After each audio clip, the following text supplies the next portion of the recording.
Cambodian Prime Minister Hun Sen takes a few uncertain steps as he starts an official 2-day visit to Myanmar.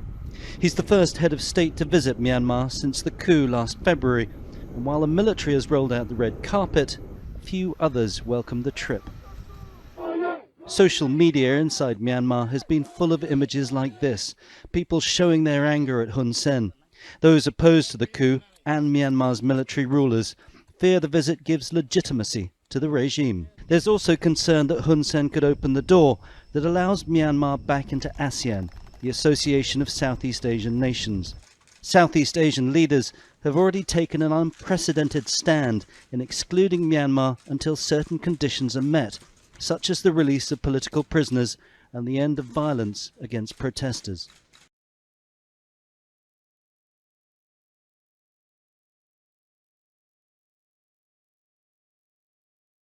The three men convicted of Ahmaud Arbery's death back in court today, a judge handing down the sentences this afternoon. Malice murder, life without the possibility of parole. Travis and Gregory McMichael, life in prison without the possibility of parole. For William Rody Bryan, life in prison with a possibility of parole. Please give all three defendants who are responsible for the death of my son the maximum punishment in this court. Travis McMichael, his father Gregory McMichael, and their neighbor William Rody Bryan were found guilty in the unarmed black jogger's murder.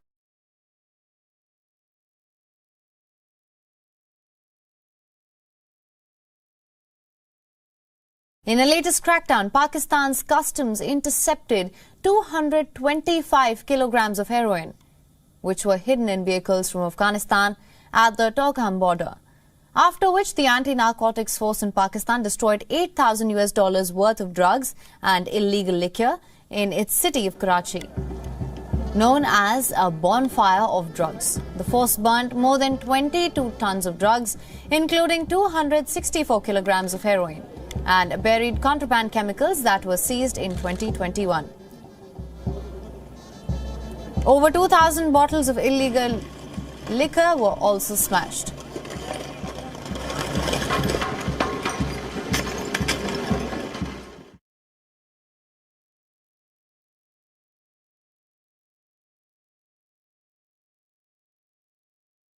They went all the way to Timbuktu, so the deployment went very, very quick.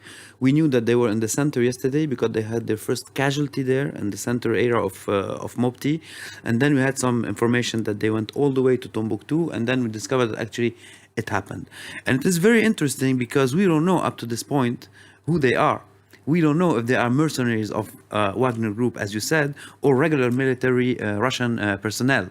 And this flu is being maintained by Russia itself, while Bamako, the Malian government, denies any presence of Wagner Group on its soil. To talk about Timbuktu, for example, I got to know that we are talking about 50 operatives almost, and 10 of them are mechanics. Mechanics that will take care of the choppers that were bought by Mali a few months back. Russian choppers. So it is normal or expected that they help the Malian army to operate those choppers in Timbuktu, which was, as you said, evacuated by the French army.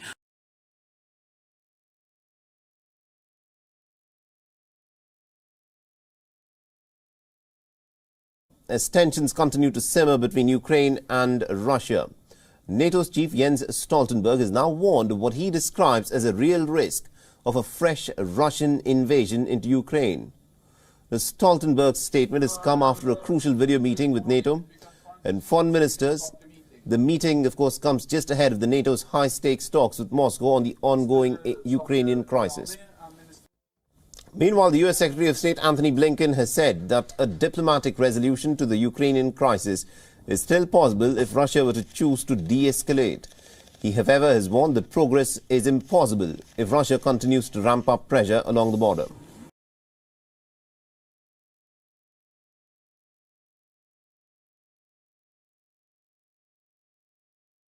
Federal officials in Massachusetts have called for convicted Boston Marathon bomber Dzhokhar Tsarnaev to hand over the $1,400 COVID relief money and any other funds in his inmate trust account to be put toward the more than $101 million he owes his victims. The motion that was filed on Wednesday by acting U.S. Attorney for the District of Massachusetts urges the court to allow the Bureau of Prisons to move all funds from Tsarnaev's inmate trust account as payment towards his outstanding criminal monetary penalties, including unpaid special assessments and restitution. But records show Tsarnaev, who is currently being held at a maximum security prison in Florence, Colorado, has received over $21,000 since his time as an inmate.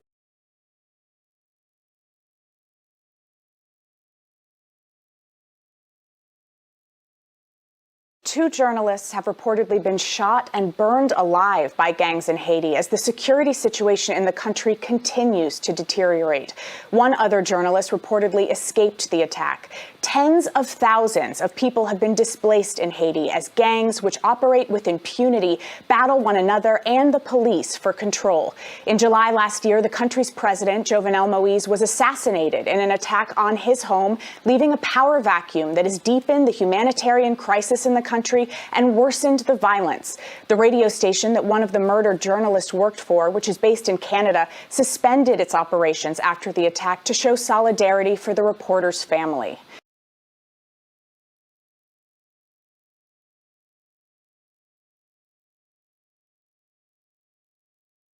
A lull in fighting has made way for potential dialogue.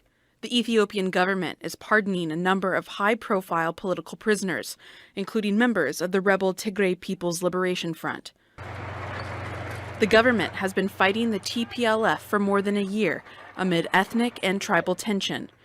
Prime Minister Abiy Ahmed's government says the pardon's purpose is to pave the way for a lasting solution to Ethiopia's problems in a peaceful, nonviolent way, especially with the aim of making the all-inclusive national dialogue a success. It was not immediately clear how many of those granted amnesty have been freed.